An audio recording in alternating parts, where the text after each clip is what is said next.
Okay, what does the name Coca-Cola resonate with for you?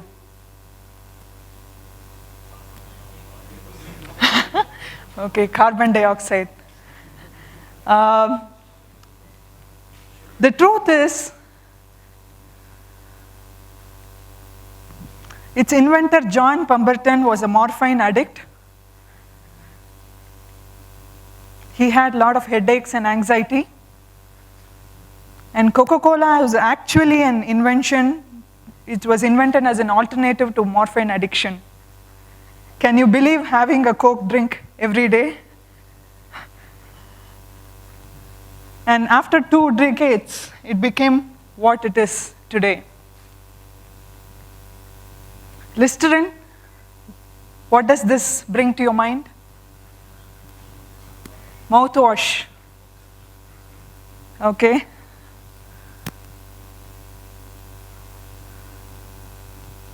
It was originally invented as an antiseptic in a laboratory.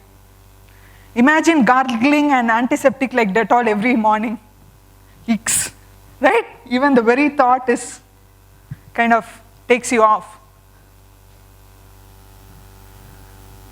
So this was in 1917. As Sridhar said, history. Sometimes you have to look back. In 1929, it was even used for cold treatment, like Vicks. Dandruff control. It was used as a shampoo. And finally, these guys coined this term called halitosis, which they coined. It was a marketing gimmick.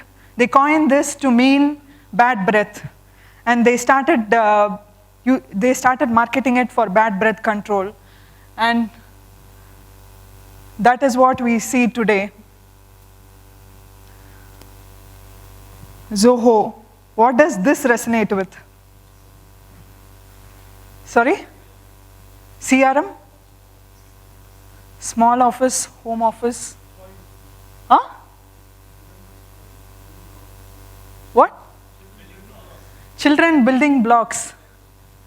Okay. Yeah, we always wanted to stay young. That's why we keep this playful logo. It was designed by Rafiq Aslam, who is one of our designers.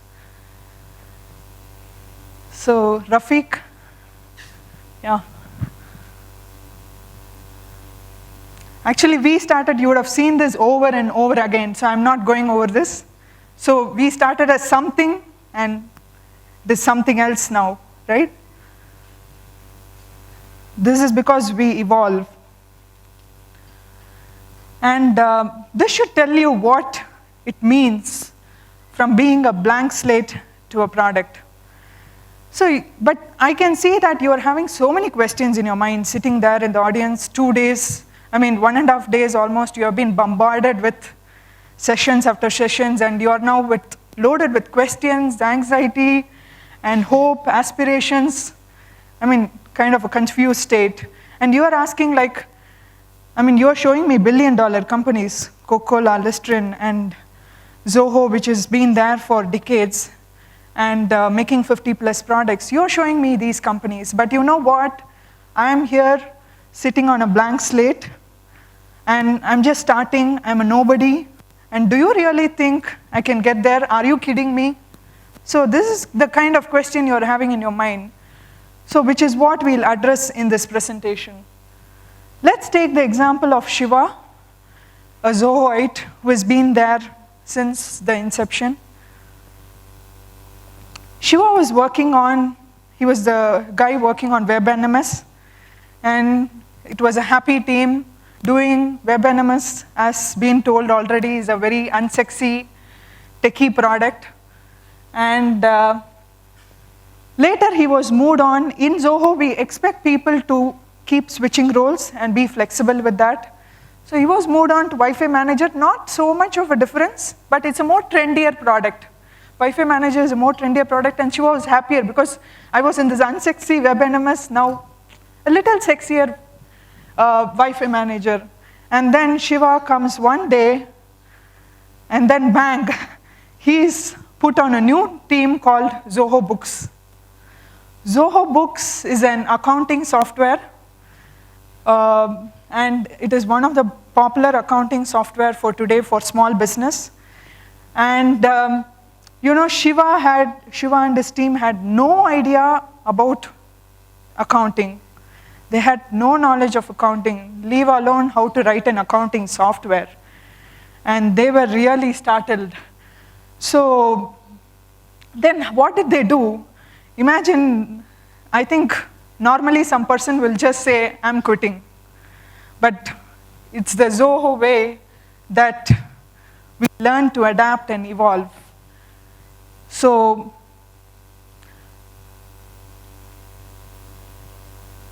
how do you start from being a blank slate? I mean, you are in kind of imagine the situation there. You don't know what accounting software is. You don't know anything about accounting at all in the first place, then leave alone writing a software for that. So the first thing we did is started looking at the landscape, started studying various competitors like Tally, QuickBooks, Xero. So now we kind of, it's like a pickle, right? You dip it, and the older it gets, the tastier it is, right? You kind of get some hang on it slowly.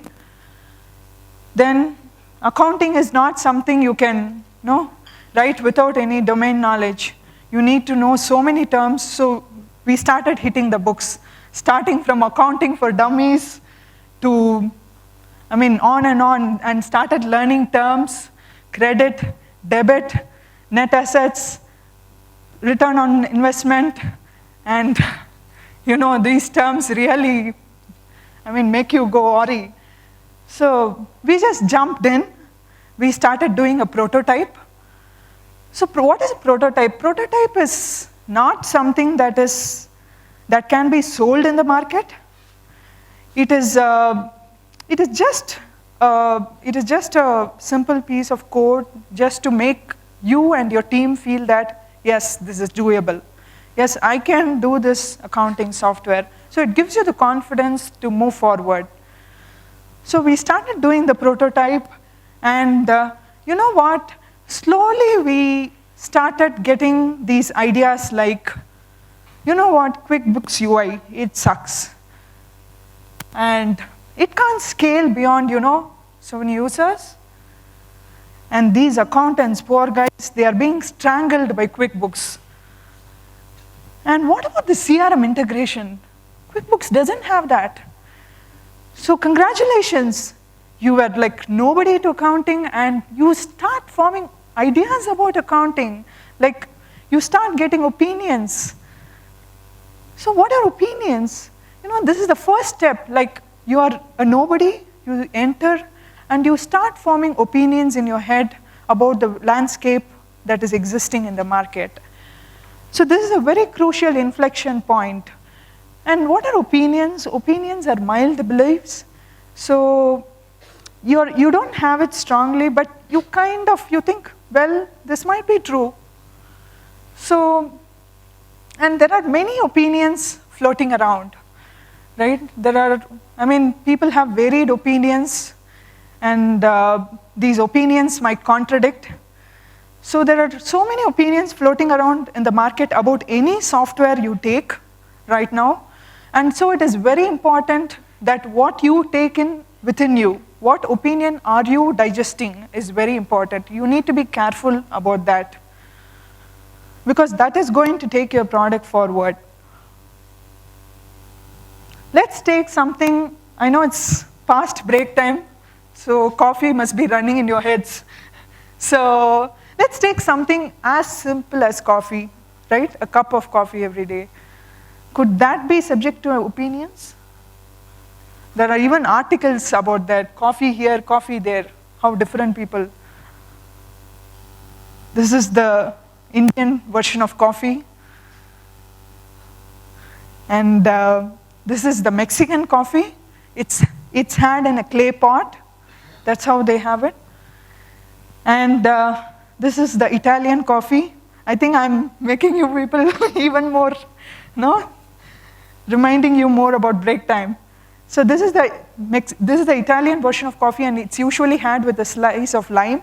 So something as simple as coffee could have so many different versions. So imagine something as complex as software.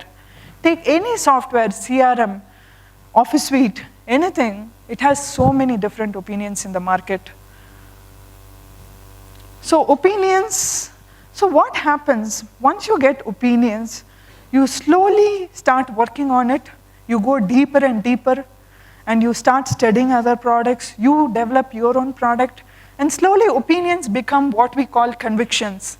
They become stronger, they become molded, slowly, slowly. It can happen, see, it doesn't happen overnight, it happens over months.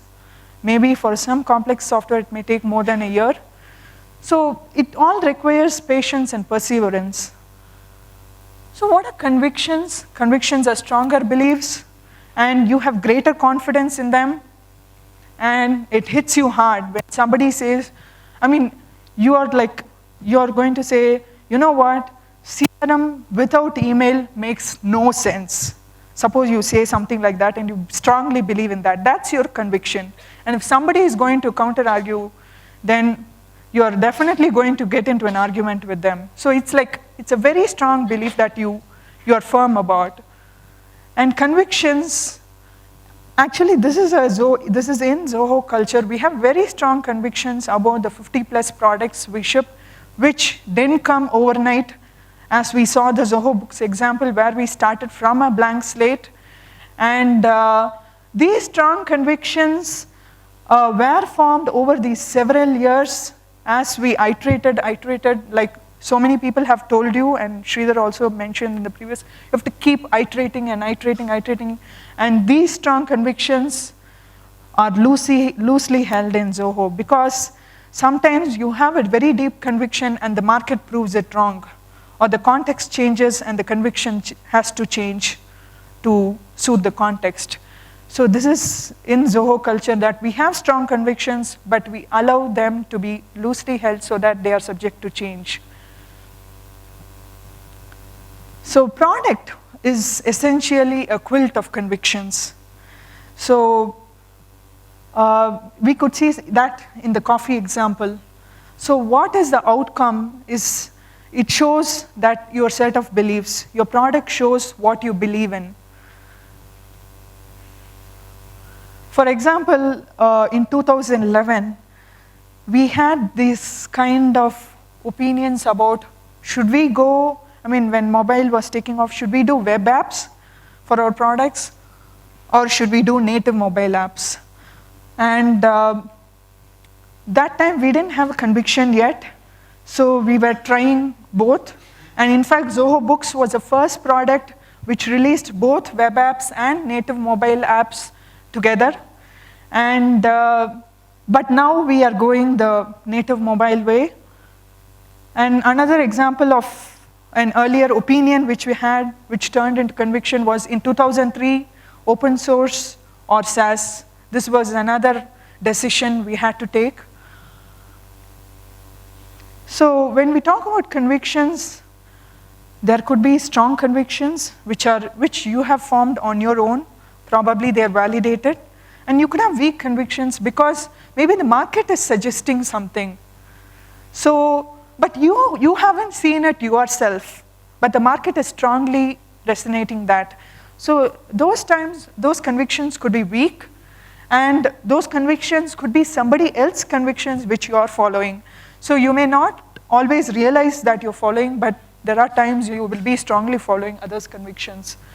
So initially when you start from a blank slate and start moving towards building a product, your convictions are really less and your opinions are really huge.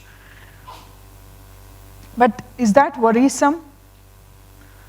Isn't it you're starting to do a software product and you are saying, I don't have deep convictions in that. So is it something to worry about? Well, this is a brand that has 6,500 stores, 88 countries, $14 billion sales. Any guesses? Yes. And Zara is a fast follower. Initially, when they started, they didn't have any convictions. And they were always a fast follower. I mean, anybody will do that. And it's actually, they have, their industry standards are very high. In fashion industry, to make a new garment, a fashion garment, it takes about 2 months, but Zara does it in 3 weeks. So they've always been a fast follower, and they formed their convictions over years. Initially, they were only fast followers. So it is okay if your convictions are less and you are following somebody else's convictions. It is perfectly okay. But the strategy there is, suppose you're going, you know that suppose something, mobile is a trend, and suppose you want to do some particular mobile app, and you know that is catching up, that is hot, but you really don't have any, maybe any beautiful ideas on that. I mean, or you don't know why somebody is doing something they are doing. And for example, let's take something that you may all resonate with, Facebook. They are showing everything in timeline, and this is the way they are showing. But you are not very sure, is timeline the way to go for social networking apps? I mean, you have not researched that, but everybody is doing that in the market. So you're basically, if you want to build your social networking app, it is okay to follow them. It is okay to start with the timeline way of showing things. But the strategy there is you have to be really good in the software. The software that you're producing has to be good, and it has to add value, and you have to do it really fast. So when you're a fast follower, you have to be good, of value, and really fast. And what happens, as you see, we started with a blank slate, then we saw how to analyze the landscape, then how to form opinions, and how do you move from opinions to convictions? So often you pick and choose from others' convictions, and you tune them, and to form your own set of convictions. So slowly, your convictions form a huge part, and your opinions become smaller. So this is how you move from a blank slate. You start removing the degrees of freedom. Like you had so many questions, doubts, confusion, you start clearing them, you start moving from clutter to clarity.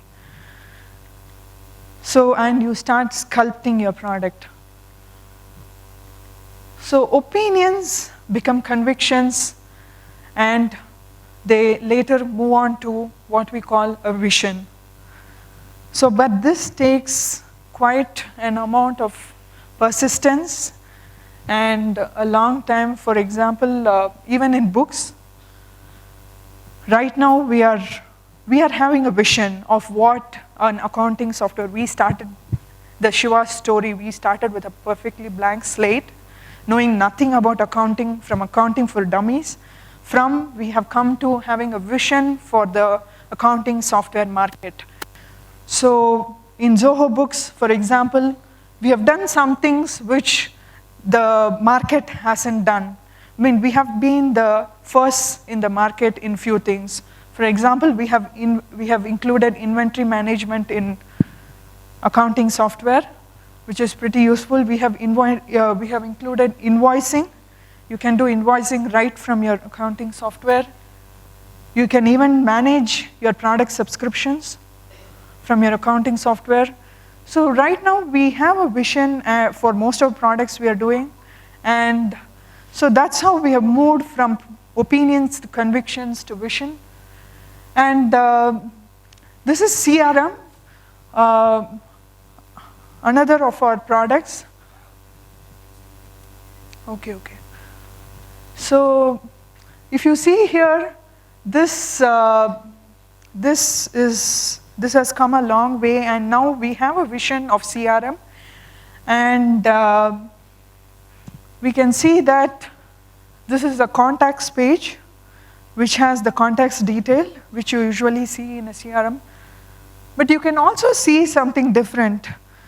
For example, we have integrated several other things with CRM, which is which even the market leader, Salesforce, doesn't have it. For example, you can add a new task.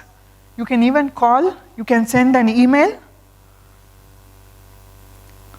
And you can even manage your projects related to that particular contact from CRM. You can handle support requests. This is Zoho support integrated with CRM. This we are calling CRM Plus. You can see a demo of that outside. There's a Mac outside where you can see a demo of CRM Plus. And so now we have a vision of this product where you take a contact, your business contact, and you can see everything about. We even have LinkedIn and other feeds about the contact right here. And you can even see your projects associated with the contact and what support requests you have for the contact. So this is really cool, and we are the first in the market on that. Even Salesforce, the leader, doesn't have that.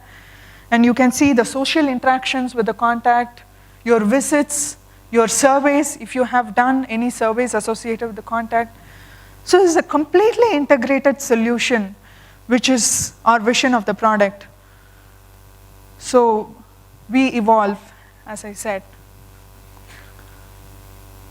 Thank you.